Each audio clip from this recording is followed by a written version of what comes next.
Mic check 3 2 1. Mic check 3 2 1 1 2 3. You good? So again. Mic check 1 2 3 1 2 3. Mic check. Mic check. Mic check. 5 4 3 2 1. Are you good now? Do you need me to keep talking? Give me a thumbs up when you're good. Okay.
Mic check for the handheld for the audience. 1 2 3 4 5.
Just a little bit?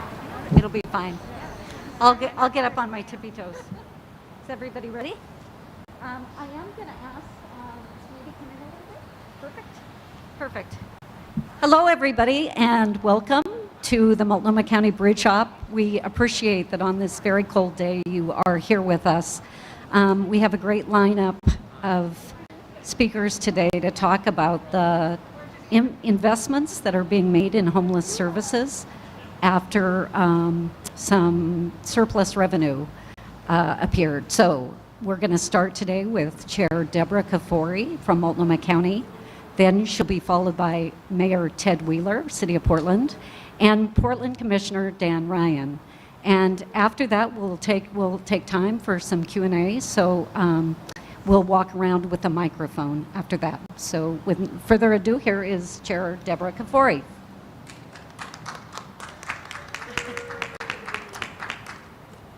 I bring my own fan club with me when I go places. Good afternoon, everyone. Thank you so much for joining us today. I'm Multnomah County Chair Deborah Kafori, and as you heard, I'm joined by Portland Mayor Ted Wheeler, Portland City Commissioner Dan Ryan, Multnomah County Commissioners Jessica Vega-Peterson and Commissioner Lori Stegman. And we also have from Multnomah County our Health Department Director Ebony Clark and the Joint Office of Homeless Services Director Mark Jolin. We know that it is not ideal to have an outdoor press conference on the 1st of November in the cold and the rain, but we're here because COVID remains an active threat to this community's health. And the pandemic continues to fundamentally change and drive the challenges we face and the steps we have to take to address them. The difficult disruptions we faced have converged to exacerbate the ongoing crisis of homelessness and to drive the growing urgency with which we must meet the needs of people who are surviving outside. The trauma that our neighbors experience every day, surviving outside, doesn't end when we deride it, close our eyes to it, or put it out of view. It ends when those experiencing it are connected to the places, the services, and the relationships that get them closer to the stability that they need to find safety, rest, and ultimately a home. And now, due to an uneven and unexpected economic recovery, Multnomah County and the City of Portland both have better than expected revenues from the last fiscal year. This represents a rare opportunity for us to come together to pool our resources and immediately boost our efforts to address homelessness in our community. Because we all agree that caring for our neighbors who are surviving outside right now remains one of our highest priorities. Together, we are announcing nearly $40 million in investments to meet this urgent need. And that includes more than $30 million for priorities such as more shelter sites and beds, more behavioral health and public health services focused on high-impact areas like Old Town Chinatown, and more street-based service navigation outreach. And more than $7 million to help address high-impact encampments through steps like setting aside more shelter and behavioral health services for the people affected. I want to pause and say how much I appreciate the work that Mayor Wheeler and Commissioner Ryan and their teams have put into making this happen quickly. This joint package of investments demonstrates our shared sense of urgency and our mutual desire to expand and reinforce our system to meet immediate needs in compassionate and effective ways. And I can confidently say that our communication and coordination is tighter and our partnership is stronger than it has ever been. Even in the face of a long and steady and deadly pandemic, thanks to the tireless and innovative work of the Joint Office, we are heading into winter able to offer more shelter beds than we've had before. We have enough capacity to shelter over 2,000 people in congregate, motel, and sleeping pod shelters, more people than any time in our region's history. But it's also clear that we need more. So we're directing $13 million, almost half of Multnomah County's allocation into this joint package, to shelter. The new acquisitions and leases in this package will add 400 bed rooms and pods to our current shelter system. We're also seeing a rapidly growing number of people who are enduring private, painful, and acute behavioral health needs, made profoundly worse by the trauma of homelessness every day, outside, in full view of the public. Nowhere is this gap between the need for behavioral health services and their availability more apparent right now than in our downtown core, most notably Old Town. So we're investing significantly in enhanced mental and behavioral health supports with a particular focus on the Old Town Chinatown neighborhood. New behavioral health in-reach teams will provide a dependable relational community presence to prevent harmful behaviors, de-escalate crises, and connect individuals to ongoing support. These teams are going to be embedded with several organizations, and I want to give thanks to the folks from Blanchet House and the Lansu Gardens and all of the organizations who brainstormed where and how we could make a difference in Old Town. Additionally, we're building on a successful county behavioral health pilot project by adding another motel shelter and connecting its residents to 2 teams of behavioral health specialists. We're also adding an environmental health specialist to help inspect and improve environmental conditions in our camps. And at the heart of this work, including the investments we'll hear about from the Mayor and Commissioner Ryan, is a diverse and passionate workforce that reflects the best of our community's values of compassion and service. But meeting our ambitious hiring goals while competing for workforce from the same labor pool as the private sector is and will be challenging. So to meet this hard reality, we're also investing in people. By funding and hiring retention incentives, we're taking extra steps to make sure that we can find and keep those who are qualified to be on the front lines of this critical work. We all agree that permanent housing is the clear answer to ending people's homelessness, but there are many paths back home, and together these new interventions will keep people on the road to homes of their own. Historically, the resources we've had to address homelessness have paled in comparison to the decades of disinvestment that created and then perpetuated the conditions for what we're seeing, only to be brought to crisis by the pandemic. But between this mid-year adjustment and the Metro Supportive Services funds, we find ourselves at a pivotal point to increase our capacity, to level up our coordination, and most importantly, to make an urgent difference in the lives of people who are surviving outside. I'm deeply grateful that we've been given the opportunity and the resources to meet these pressing needs. And now I'd like to introduce our Portland's Mayor, Ted Wheeler.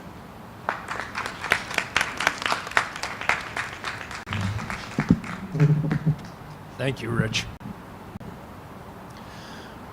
Well, first of all, I'd like to thank the media for being here today. I know this is a chilly location, but we appreciate your being here and giving coverage to this important issue. I'd like to start by thanking Chair Kafoury for reaching out to us to propose combining both our city and our county resources to focus on the local homeless crisis. And I also want to thank you, Commissioner Ryan, there he is.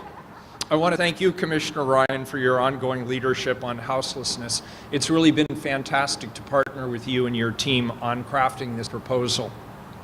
Commissioner Ryan, as I think most of you are aware, is the city's commissioner in charge of the Joint Office of Homeless Services liaisonship, as well as the Portland Housing Bureau, as well as our liaison to Home Forward.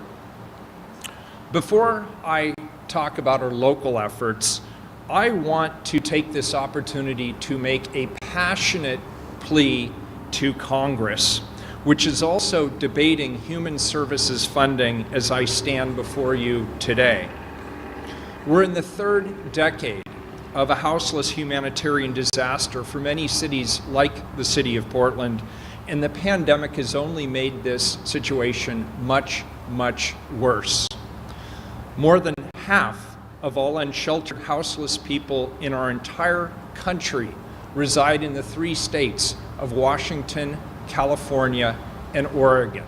More than half. There are more houseless people on the West Coast because there's more of what contributes to houselessness.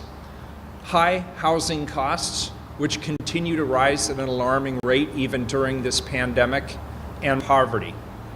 This was true before the pandemic, and it continues to be further exacerbated by the pandemic. As local government, we're going to continue to do everything we can to prioritize and address houselessness. That's our obligation here in our community. Including the additional funding we're announcing today, the City of Portland is investing a total of $80 million in affordable housing, houselessness, and related services in the current fiscal year, which ends June 30th. But houselessness knows no local or state boundaries, which makes this an important federal issue as well. That is part of why we keep putting money towards the effort and more towards the problem, and yet it still seems to grow. To Congress, I call on you to embrace houselessness as the national humanitarian disaster that it is. America's cities cannot solve homelessness without your help. This crisis will not ebb until there's a federally funded plan to address it. What's needed most? Congress needs to provide the federal right to basic housing for our poor, senior, and disabled Americans who cannot work. And the federal government needs to pay for it with vouchers or other programs. To our congressional delegation, do not stop fighting for this. We want you to come back home from the current Human Services budget debate with your heads held high, because you helped secure a new federal right to housing for poor, senior, and disabled Americans.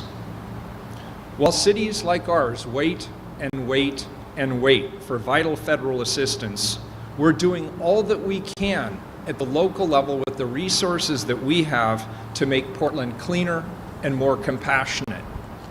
Anyone who's traveled Portland streets knows that our city is overwhelmed by unsanctioned encampments that often pose health and safety and environmental risks to those who not only live within them, but also to those businesses and neighborhoods that live immediately adjacent.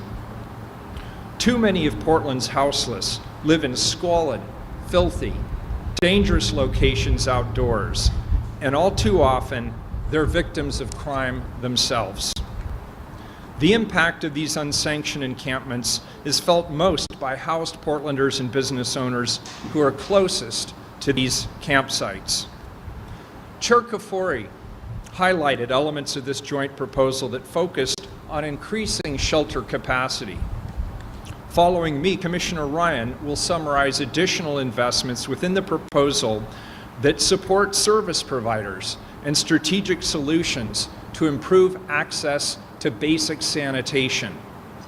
With the remainder of my time, I'll focus on 4 elements of the proposal that provide better services to those unhoused and improve cleanliness for those who are impacted by unsanitary camps.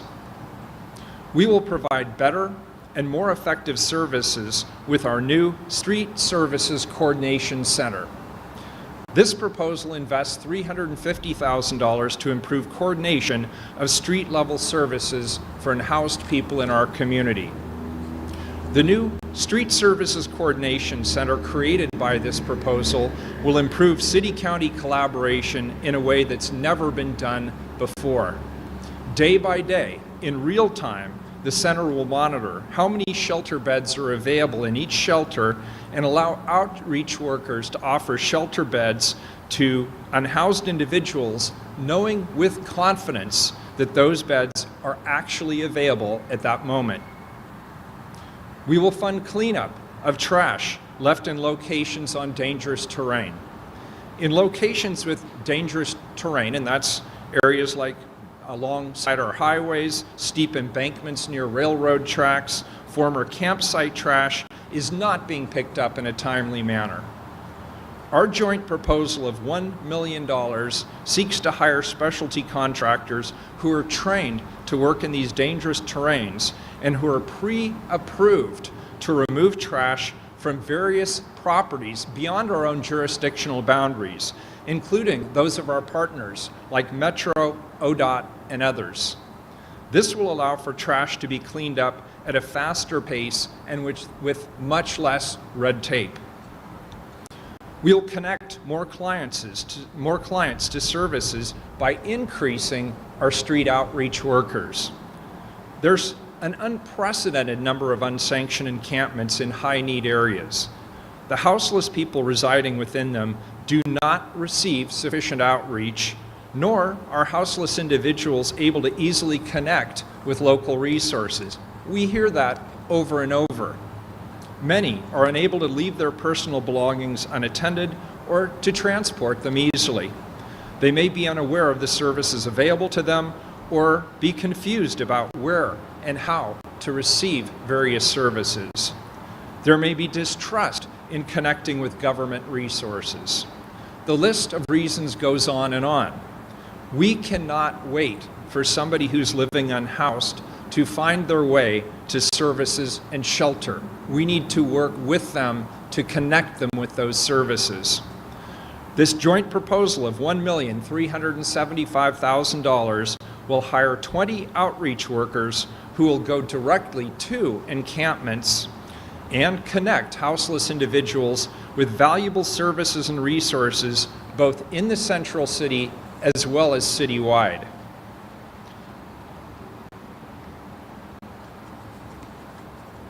This investment will double our current Navigator team count, allowing us to be more proactive in our outreach.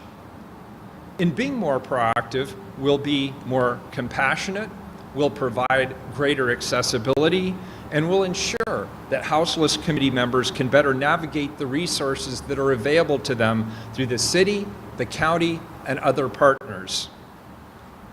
Lastly, we will increase camp cleanups 5-fold. Most of the trash and debris that needs to be cleaned up in the city is related to unsanitary houseless camps or trash at sites that were formerly houseless camps. Current camp removal efforts aren't keeping up in a timely manner with the number of sites that are evaluated for removal or for downsizing. Pre-pandemic, the impact reduction program was once removing 40 to 60 full sites each and every week. For the last year and a half, however, the impact reduction team has only been able to remove 3 to 10 sites per week. Remediation, in the meanwhile, has become far more costly and time intensive. This proposal adds $6.5 million to fund the expansion of our impact reduction program.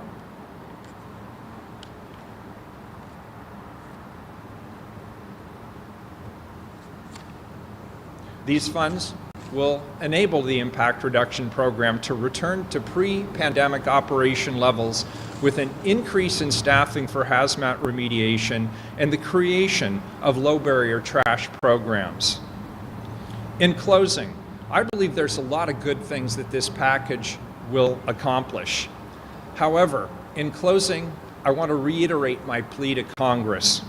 We must enact a federal housing guarantee for our poor, our seniors, and our disabled neighbors. We will do our part here locally with the resources we have. That's our obligation. But we need federal planning and funding to address this national humanitarian disaster.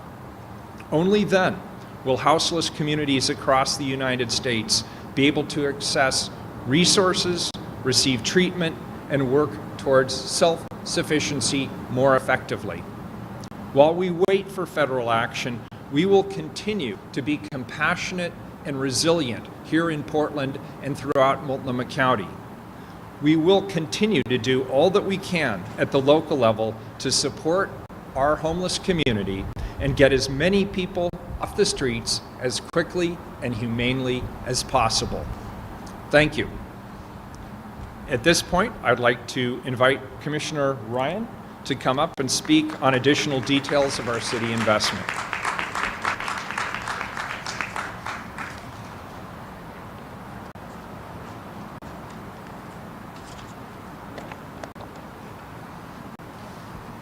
Good afternoon. It's good to see people outside of the little Zoom box. How are you? Thank you for being here, and really thanks to Chair Kafori for making that phone call, and for Mayor Wheeler for responding. And it's a great day. We're committed to shared commitment and compassionately addressing houselessness in our community. And I want to take a moment to acknowledge the respective teams that have put so much heart into this over the last few weeks. Sorry to my own staff who hasn't had a weekend off for a few. I really appreciate how you've dove in to better align to achieve population results that are critical to achieve this work with so much greater efficiency. And from my team, I want to specifically call out Chief of Staff Kelly Torres and Mark Bond, and the peers at the mayor and the chair's office, and all those in the city's budget office, and also in the joint office, housed in the county. I know that many of you have heard me say, well, maybe you haven't, but anyway, I say this a lot, and that is it's so important to keep looking at how we can break down the silos, how we can realize these priorities for our community and align those arrows. Just picture a lot of arrows going some different directions, and the whole point is to align them so you have greater impact. Today is an incredible representation of what we can accomplish when we break those silos and work together on the behalf of all Portlanders. Some of you also know that I have a personal connection to this work, and Tim, my third oldest brother, Tim, actually passed away in the lovely month of November, so it was heavy on my heart this morning. He struggled with multiple mental and physical and behavioral health diagnoses. Like many, there was a time in his life where he had some stability. He was treated. When you have those diagnoses, treatment means you usually have a therapist, 12-step programs. You have connection with people that are healthy and that are making better choices. It's pretty easy to be triggered and go off that path. Sadly, he stopped taking his medicine, and things progressed pretty rapidly and accelerated as he numbed the pain and used recreational drugs.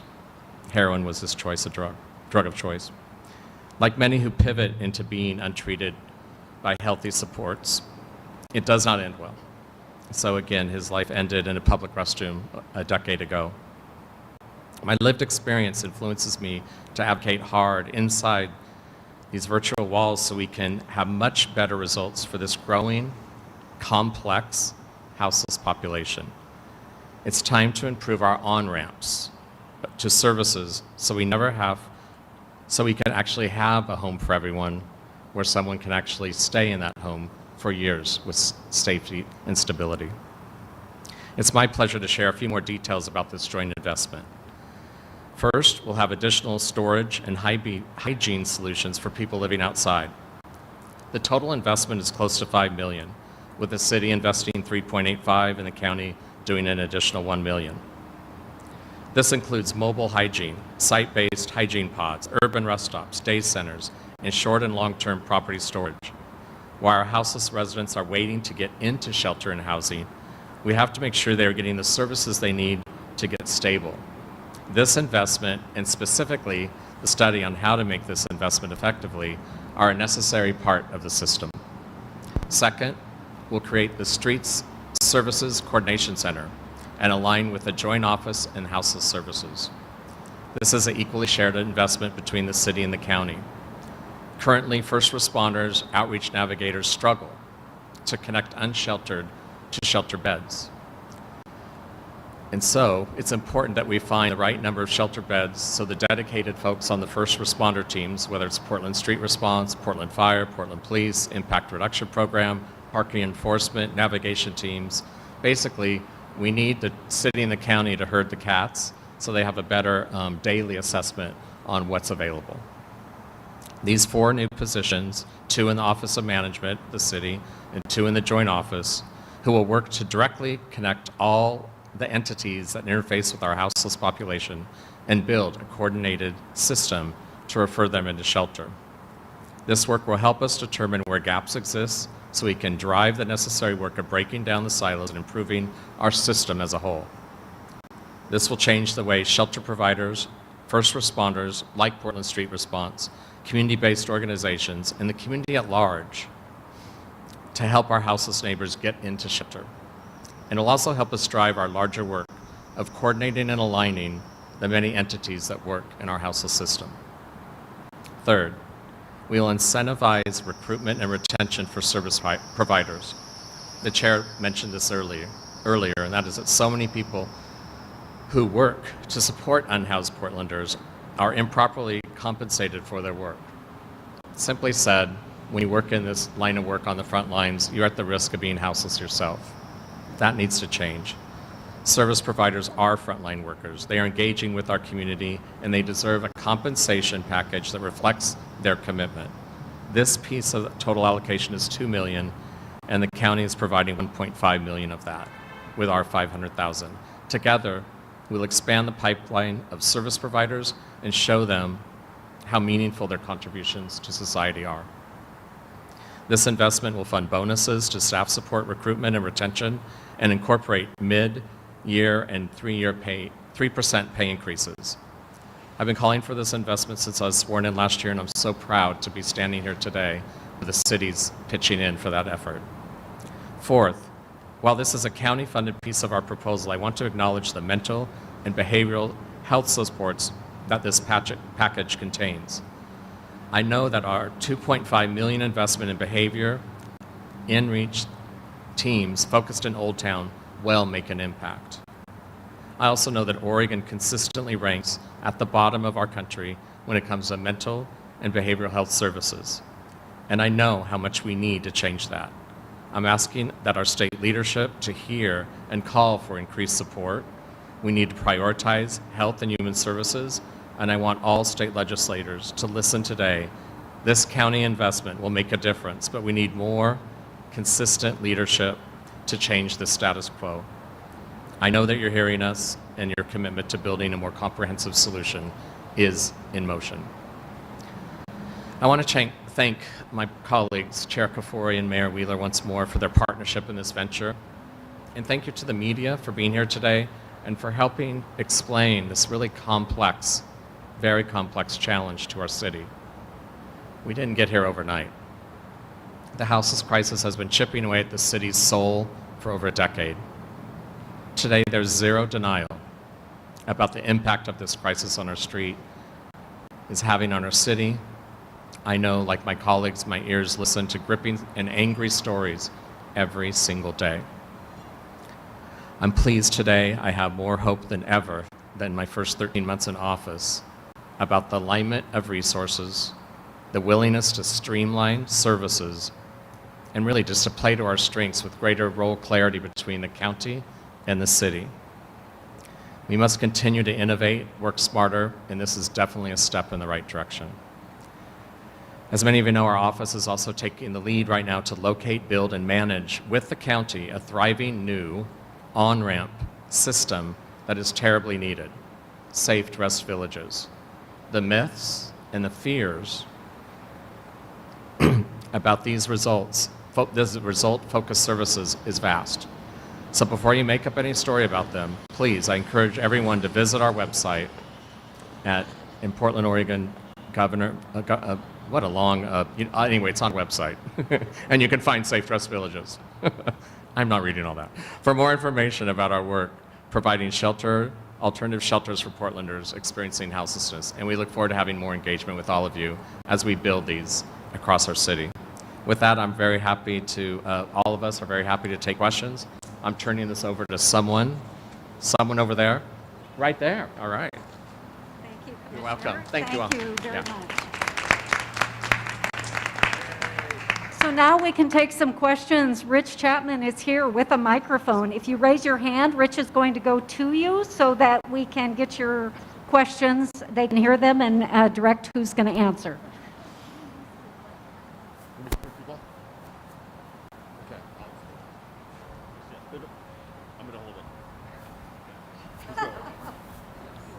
Hi, this is Shane Dixon Kavanaugh from the Oregonian. Can I ask two questions? One for the county, one for the city? First question is for County Chair Kafori.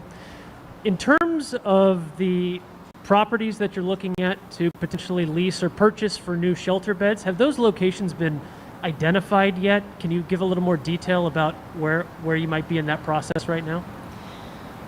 The question is about the locations of the new properties that we are going to be purchasing and or leasing. And we are, as you can imagine, in negotiations right now, so we are not able to identify those, but we have identified them. We are in active negotiations. We just aren't able to publicly identify them. Those will be coming very, very soon. Do you think? Timeline on that? They vary, but as we know, this is an urgent situation. These are dollars that we were not expecting to come. We want them to be out in the public very, very quickly. So that's as much as I can tell you right now. But as the week unfolds, we will have more information for you. Well, just in terms of when we're talking about creating new shelter beds, what does very quickly mean? What's a reasonable expectation for that kind of timeline? That is a good question. Because these dollars were unexpected and because we know there's an emergency, we're not looking to build out new shelters. As you mentioned, sometimes when you purchase a building, it takes a lot of time to renovate the facility. So if we can have something up and running in a month or 2 months, that's urgent and that's fast. Yeah, I'd like to follow up on the question about the timeline. My question's for Commissioner Dan Ryan. So we've heard from business owners in Old Town that they... Oh, I'm sorry. I'm Liz Birch with Coin 6 News. So my question is for Commissioner Ryan. We heard from business owners in Old Town. They don't feel like city leaders have acted with enough urgency on the issues of violence or homelessness. That's their words. What can you do to assure them that you guys are going to do this quickly? What are you doing with the timeline? I'm challenged right now. I missed half your question. Yeah. Can you hear me now? Okay, so I'm following up on the question about the timeline. We heard from business owners in Old Town, and they tell us that they don't feel like city leaders have acted with enough urgency on the issues of violence and homelessness. What can you do to assure the public that you guys are going to act quickly? What can you say about the timeline? So your question is about the fact that people in downtown, especially Old Town, are disappointed that we're not moving with enough urgency to do. Okay. Yeah, so, this didn't happen overnight. A lot of us were calling out the challenges in Old Town for years. However, it is really important that we keep building these services because in Portland, Oregon, we're under the Ninth Circuit Court ruling where we have to actively provide services before we could ever remove someone. And so one reason it was really important to get busy on better on-ramp supports was to actually move houseless residents into that. This is about services. This is about 24-hour supervision. It's about getting people with just enough willingness to start to embrace those services so they can build resilience. So when they move into an apartment, they actually have a better success rate. We have to measure the data on that, of course. So that's the action we can keep taking. And then we also have to keep looking at why we were talking about these safe rest stop places is where we can take houseless individuals to get some care on the ground, if you will. If this is really a crisis and we're supposed to act more like FEMA, then we need to provide more on-site responses. We also are looking, it's so connected to community safety as well. And that's why the Portland Street Response Expansion, which is accelerating during our fall bump process, is also connected to this. Getting someone to say yes to services is a big deal. And perhaps that's behind your question. And so that's something that we will know more about as we improve the amount of navigation members we have on the streets that are building relationships with the houseless and helping them trust the government services more and then getting them into a pathway to build resilience. So when you look at the combination of the investments with both the navigation team, which is under the leadership of Mark Jolin at the Joint Office of Houselessness, coupled with in the city side of urban reduction work, it's why that is such an important key role to herd the cats so we can streamline those services quicker. But we are, as a society, having to face the challenges of what it's like when someone does refuse those services. And that's a next step that we have to keep looking at. So I'm not denying the question. I'm just saying the complexity means how important it is to take one step, take another step, and start to get results. And again, we're in an emergency, so we can't let perfection get in the way of good. We have to start doing something to get action so we start to see results, and we'll keep learning as we go.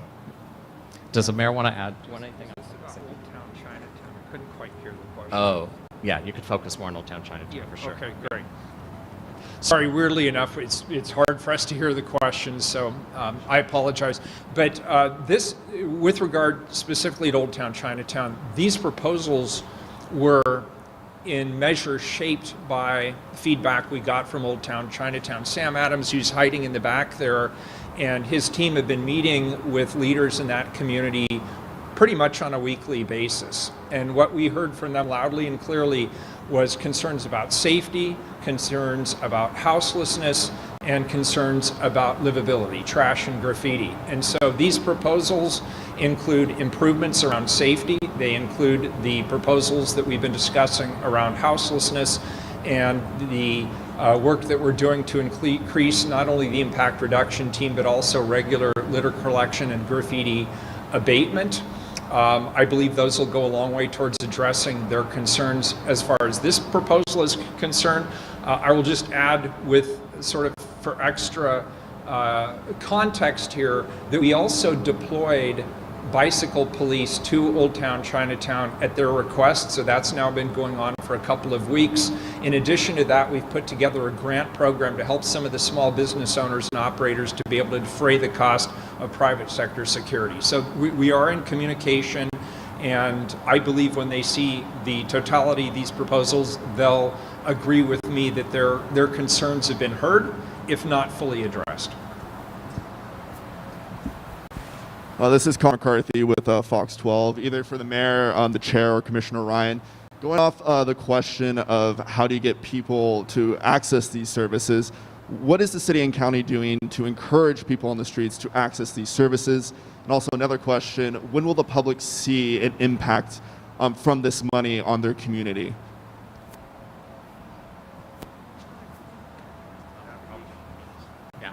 I'll go ahead and start. Thank you for the question, Dan Ryan, City Commissioner. I think that it's definitely the navigation team investment.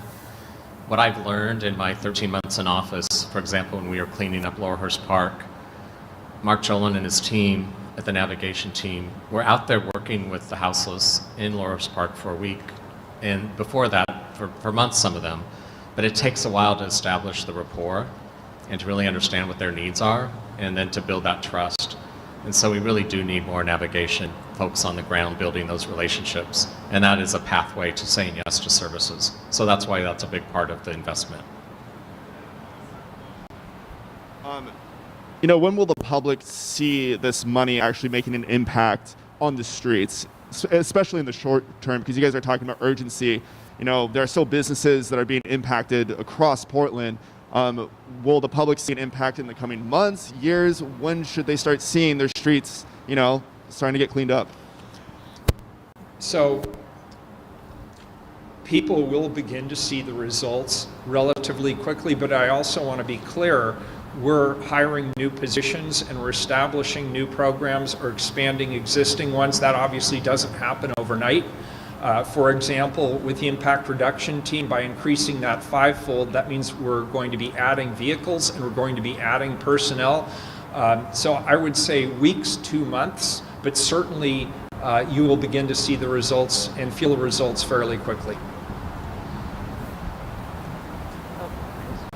I'll just add that the dollars that we're talking about today are additional, and both the city and the county passed our budgets at the end of June, beginning of July, which were very large in themselves and had a lot of new services online. We've tailored and made sure that the investments that we're going to make with these new dollars dovetail, enhance, and coordinate better between the city and the county. So you won't be able to say that this person served is a result of these dollars necessarily. It's the result of the work that we've been doing all along, because we've felt this urgency, we've felt this crisis to get people off the streets and into housing.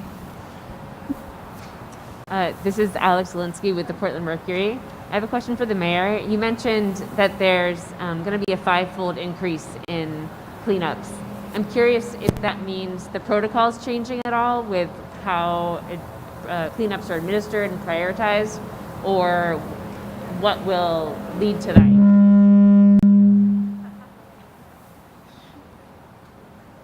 Rich, that's why you said don't touch the microphone. I did hear you earlier. In answer to your question, there will not be a change in the protocols. That has not been contemplated. This is bringing on additional employees and vehicles to work with the impact reduction team under the existing protocols.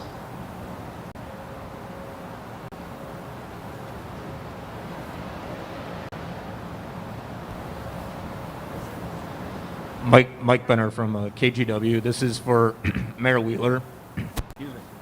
I guess it was less than 2 weeks ago, you had mentioned, that you'd like to focus on the unsanctioned camps, but you couldn't say more at the time. Is this the more? Is this what you had in mind at that point? You said the goal should be 0 unsanctioned camps in Portland. Is this heading down that road? I believe the goal should be to remove as many people from the streets as quickly and humanely as possible. And the impact reduction team is part of a larger series of services. But when I was talking about camp remediation, for those that meet the objective criteria around safety, health, or the environment, this is what I mean. And I wasn't being coy about it. I just didn't know what level of resources I had available, how it would shake out with all of the other requests from my fellow commissioners, and how many personnel and vehicles we'd actually be able to deploy. And so today you're hearing that answer. We're going to see a 5-fold increase in those operations. Thank you, Mike. Hi, Rebecca Ellis with OPB. I have 2 kind of technical questions, I think, for Chair Kafoury. The first is, how much was the county's budget surplus total for this fall? And the second is, how many total shelter beds will be available now that you're adding 400? So to the first part of your question about the county's budget surplus that we received for fiscal year 21, it's about $30.4 million. And tomorrow morning at 10 o'clock, our board will have a board briefing. The items we've discussed here are focused on our joint investments with the city, but there's some additional pieces that the county is going to be funding that we'll talk about tomorrow morning. The second was just, what's the total number of shelter beds now? For the total number of shelter beds, I'm going to call up the man who knows all, Mark Jolin.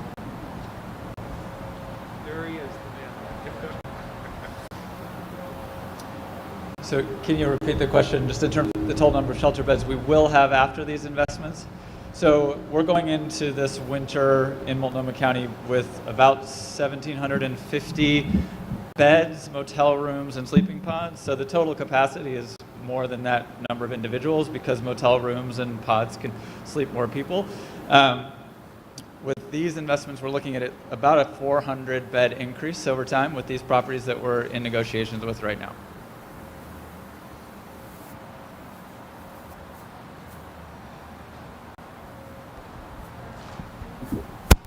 Hi there, Allison Mechanic with K2 News. Just had a quick question in response to this surplus. Is this something we're expecting to see again? Could we see it in the future, or how exactly did it come about?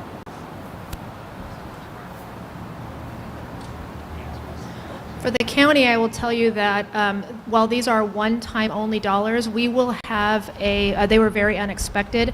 I have to give a shout out to our county economist who's been spot on for years, and just the business surplus and income tax that they collected was higher than they expected, a lot higher. So for fiscal year 21, we have an additional $30.4 million. They're still analyzing what it's going to look like for fiscal year 22, which we're in right now. We will be having a budget forecast coming up here at the end of November. And at that time, we will have specifics. We're assuming that there will be additional dollars as well. We just don't know the exact amount yet. Thought I'd jump in as well. It's about what you prioritize. So what's wonderful about today is that we took this opportunity to ignite some additional investments. They must be successful. This has to be our number one priority.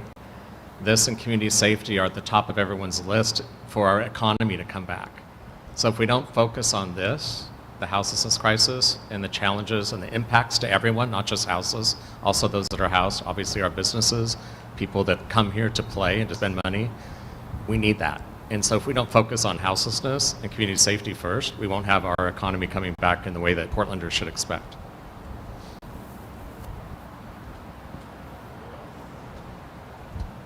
Awesome. It looks like we've gotten through everybody. So we'll be posting this on Multco Presents. We have Rich Chapman, myself, and Margot Week if you need to get in touch with us, and Dennis Thuralt. So thanks again, everybody, for coming. And we will see you hopefully in better weather. Thank you. Thank you.